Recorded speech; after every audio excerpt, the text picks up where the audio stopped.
대한민국 최초의 고고학 토크쇼 발굴왕, 저는 김상훈 기자입니다. 네, 안녕하세요. 젊게 사는 젊은 고고학자 강인욱입니다. 안녕하세요. 그 1화 때는 저희가 그 신라 금관을 이제 집중적으로 조명을 했는데, 이제 2화는 이제 경주 황남대총. 사실 경주 하면은 고고학을 대표하죠.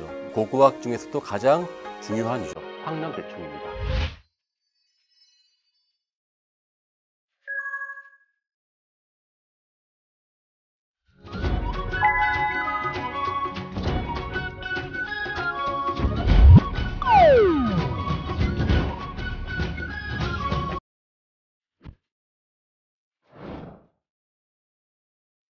황남대총은 우리가 이제 해방 이후에, 그렇죠? 학술 발굴로 이제 제대로 들어가서 조사를 한. 사실 황남대총은 이제 아직 그때가 70년대 초반인데요.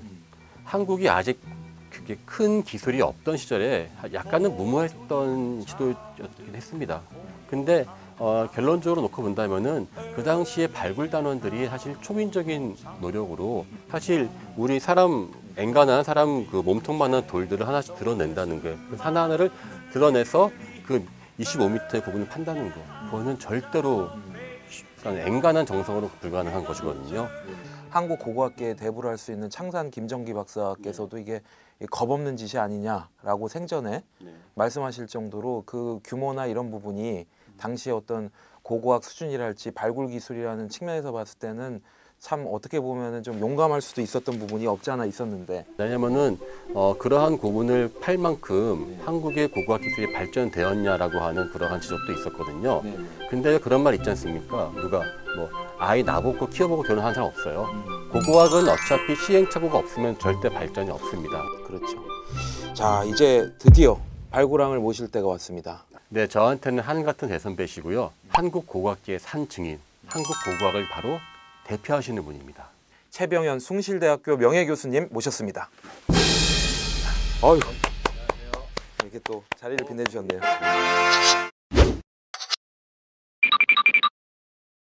이런 얘기를 어디서 듣겠습니까, 저희가? 진짜 이 자리 아니면 들을 수가 없는. 저는 술 먹을 때 많이 들었는데, 그래서 뭐 오늘은 좀 더 이렇게, 진짜 이거는 너무나 좋은 귀한 자리인 것 같습니다. 사실은 이렇게 그렇게 얘기하시면 제가 좀 부끄러운 부분이 있어요. 그때 저는 너무 젊어가지고, 그러니까 현장에서 이제 지휘로 얘기하면 조사 보조원, 발굴 단장님은 유명한 김정기 박사. 사실은 뭐 실무 작업은 많이 한 편이라서 기억은 많이 갖고 있으니까 물어봐 주세요. 황남대총 이제 73년도 발굴 당시에 이제 선생님께서 아까 말씀하신 대로 20대 청년으로서 조사 보조원으로서 이제 참여를 하셨는데, 당시에 그 김정기 박사님이, 창산 김정기 박사님이 발굴 단장이셨지 않습니까? 그래서 황남대총 발굴에 대해서 이거 겁없는 짓이다. 황남대총 발굴은 진짜 이게 겁없는 짓이다라는 그런 말씀을 하셨다고 들었습니다. 사람들이 이제 이구동성으로 저 큰 거 보면 한번 파볼까 이런 말들 하니까 저런 거 파는 건 미친 짓이다. 저걸 어떻게 저런 고분을, 산더미 같은 고분을 파느냐. 거대한 발굴을 엔간한 사람이 파자 이렇게 말하기 어렵거든요. 1971년도에 경주환강 종합개발계획이라는 게 완성이 돼요.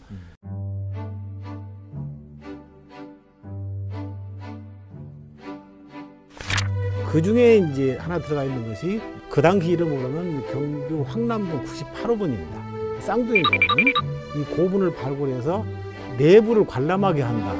시민들이 관람하게 한다. 그런 계획이 들어가 있던 거죠. 김정기 박사하고 그걸 지시하라 그러니까 당신이 얼마 전에 그 고분을 발굴하는 거 미친 짓이다. 저런 고분을 어떻게 파냐. 해서 굉장히 당황을 했어요. 근데 뭐 잘 아시는 대로 그 당시에 유신 시절이에요. 대통령 권력이 정말 하늘을 서슬퍼라. 그런 시절인데 그 명령을 누가 어떻게 거역합니까? 박정희 대통령 말 한마디가 그런 시대인데. 그럼요. 사실은 지금 입장에서 같으면 나부터도 반대예요. 아, 지금 선생님 입장이시면 반대시죠? 그러면 당연히 반대해야 돼요. 그 멀쩡하게 잘 보존되어 있는 거대한 그 고분을 누가 감히 그걸 파냐고 그래요. 학교에서 지금도 저 경주에 그런 그 큰 고분 발굴하자고 학교에서 누가 그런다면 당장 미친놈 취급받죠. 그 당시엔 반대했다가는 어떻게 될지 모르는 상황이었고. 그래서 이제 김정기 박사가 우리가 경험이 이것밖에 없으니 일단 그러면 조금 황남대총보다 98호번보다 좀 작은 걸 먼저 해봅시다. 테스트 베드로. 테스트 베드로 이렇게 해서 중재안을 냈던 거예요. 대통령 명령은 물론 이제 98호번 파는 게 이제 살아 있지만 김정기 박사 내심 천마총을 발굴해서 성과가 연간이 나오면 그걸로 스톱하겠다. 아, 더 안 파고. 그렇죠. 대통령도 그 정도의 선에서 만족하겠다. 만족하시고 양해해 주시겠지. 해서 이제 천마총을 시작을 했던 거예요. 먼저 황남대총보다 네. 먼저. 네. 근데 천마총이 대박이 났었잖아요. 요즘 말로 하면. 황남대총 발굴에 대해서 좀 최대한 좀 이렇게 방어하려는 측면에서 테스트 베드로서 천마총을 시험 발굴을 이제 했던 건데, 근데 결과는 오히려 굉장히 대박이 터지고 소위 이제 천마도 등 엄청난 이제 금관도 나왔죠. 엄청난 이제 발굴 성과들이 나오게 됐는데 73년 7월 초순에 이제 천마총 금관을 발견을 했을 때 그때 아주 뭐 하늘이 노했다 뭐 그런 얘기가 있습니다. 마지막에 이제 금관을 수거하는 날, 그때. 아, 들어 올리는 날. 올리는 날. 근데 타이밍 어떻게 절묘하게 그렇게 맞았어요. 그러니까 네오가 그렇게 쳤다면서요. 그러니까 이제 그걸 이해하려면 그 앞 단계를 먼저 얘기해야 되는데 그 해가 이상하게 날이 무척 가물었어요. 몇 달 동안 이제 날이 가물고 그러니까 경주 시민들이 데모를 했어요. 데모를 해요? 응. 이거 발굴 때 비 안 온다고. 왕릉을 파니까 아, 비가 안 온다. 하나님 노해가지고 비가 안 온다. 이러고. 너무 억지스러운 거 아닌가요? 비가 와도 발굴 탓이고 비가 많이 와도 탓이고. 원래 그런지 그런 가운데 하여튼 굉장히 가물어서 그렇게 이제 시민들이 원성이 자자하는 그런 때였는데 마침 이제 금관을 드러내고 있는데 그건 사실이에요. 이유는 모르겠지만 갑자기 하늘에 먹구름이 오더니 진짜 벼락을 막 다닥 그때가 막 금관 드러내서 막 씻고 있을 때 대박이 났으니까 이제 김정기 박사는 이걸로 됐다. 그 문화재 위원들도 이걸 뭐 됐는데 그러니까 아니에요. 대통령 욕심이 거기 있던 게 아니에요. 천마총이 그 정도면은 앞에는 더 큰 거면 해봐야지. 오히려 명령이 강하게 떨어지니까 그렇게 되니까 분위기가 그동안에 그렇게 반대했던 위원들도 말을 못했어요. 그래서 이제 황남대총 발굴로 옮겨진 겁니다.